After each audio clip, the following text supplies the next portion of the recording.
आणि बुलेल 3च्या सुरुवातीलाच एक आनंदाची बातमी, कबीराचे विणतो शेले, कौसल्याचा रामबाई, कौसल्याचा राम। आज देशभरात रामनवमी मोठ्या उत्साहाने साजरी केली जाते। अयोध्येमध्ये रामलल्लाचा जन्मोत्सव साजरा करण्यासाठी लाखो रामभक्त जमलेत।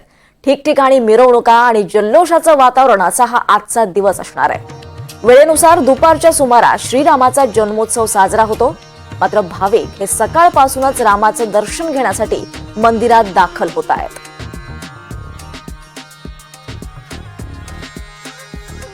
आज रामनवमी, त्यामुळे अयोध्येमध्ये देखील रामलल्लाचा जन्मोत्सव साजरा करण्यासाठी लाखो रामभक्त जन्मले आहेत।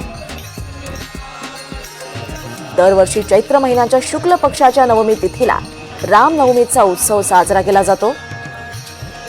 म्हणूनच हा दिवस भगवान रामाच्या जयंतीचा उत्सव म्हणून देशभरात साजरा केला जातो।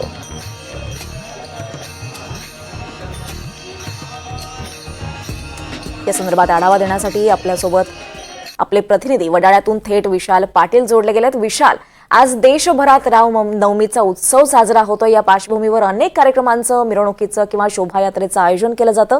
तिथे हा सोहळा कसा साजरा होणार आहे आणि कसं वातावरण सध्या पाहायला मिळत आहे?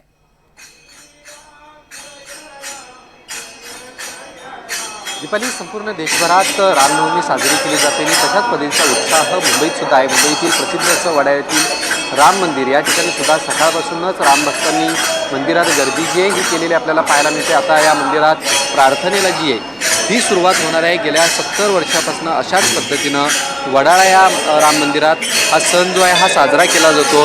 दुपारी 1 वाजता राम जन्मोत्सव साजरा केला जाईल आणि 1:30 वाजल्यानंतर पाळण्यातील प्रभू श्रीरामांचं दर्शन जे आहे हे या मंदिरात सुरू होणार आहे। दिवसभर वेगवेगळ्या पद्धतीच्या कार्यक्रमांचं आयोजन जे आहे हे या राम मंदिरांकडे केलं जातं। महाप्रसाद सुद्धा या ठिकाणी आहे।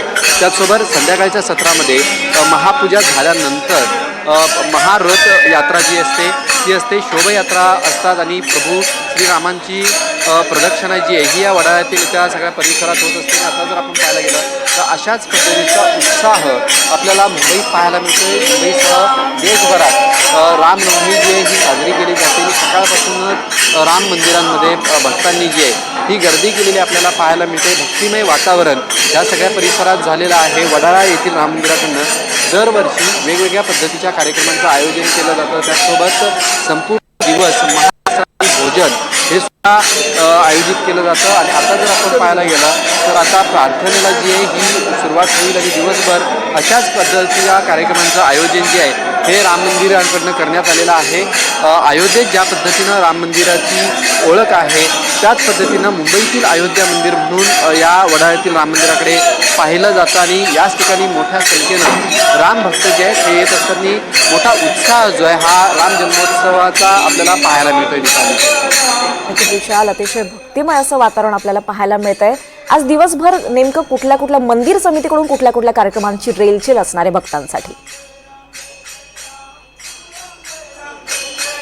नक्कीच खरं तर या मंदिराकडे गेली 70 वर्ष अशाच पद्धतीनं हा राम जन्मोत्सव साजरा केला जातो। आणि आता जर आपण पाहायला गेलं तर सुरुवातीला आज प्रार्थनेला सुरुवात होईल। प्रार्थना झाल्यानंतर महायज्ञानंतर महाप्रसादाला सुरुवात होईल।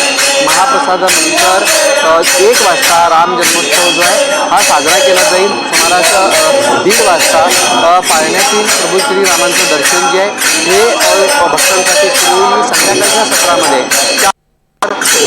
महाभोग या ठिकाणी साधारणतः 6 वाजता राम शोभायात्रा जी आहे ही या मंदिराकडे निघणार आहे। शोभायात्रा जी असते ही या सगळ्या परिसरात असते। मोठ्या संख्येने याच्यामध्ये वडाळ्यातील नागरिक सहभागी होतात। त्याचसोबत मुंबईतील जे राम भक्त असतात ते या ठिकाणी मोठ्या संख्येने येत असतात। अशाच पद्धतीच्या कार्यक्रमांचं आयोजन हे रात्रीपर्यंत असणार आहे। आणि आज या राम मंदिर ट्रस्टकडनं दिवसभर महाप्रसाद आणि महाभोजन जे आहे हे सुद्धा आयोजित केलं जातं। त्यामुळे आता जर आपण पाहायला गेलं तर आता प्रार्थनेला जी आहे ही सुरुवात होते। दीपाली, नक्कीच विशाल, अगदी जल्लोषाचं, उत्साहाचं आणि भक्तिमय असं वातावरण पाहायला मिळत आहे। धन्यवाद या सगळ्या सविस्तर आढाव्यासाठी।